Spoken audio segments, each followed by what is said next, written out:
Hey everyone, in this video, I'm going to show you how to change the language on the Walmart app.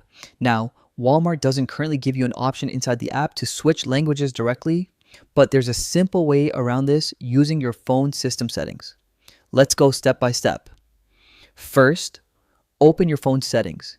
In the search bar at the top, type in language and select language and region or language settings depending on your device. Here, you'll see your list of preferred languages. If the language you want, like Spanish, isn't already listed, tap Add Language and choose it from the list. Once it's added, you'll see it appear below your current language.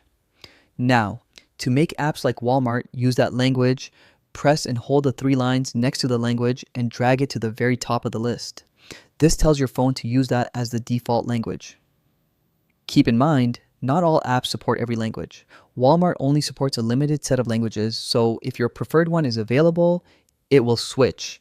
If not, it'll stay in English. Sometimes you may need to close the app completely or even reinstall it for the change to take effect. And that's it. Just change your phone's primary language and apps that support it, including Walmart, will follow that preference. Hopefully Walmart adds a built-in option soon, but for now, this is the best way to do it. If this helped, leave a like and subscribe for more quick tutorials.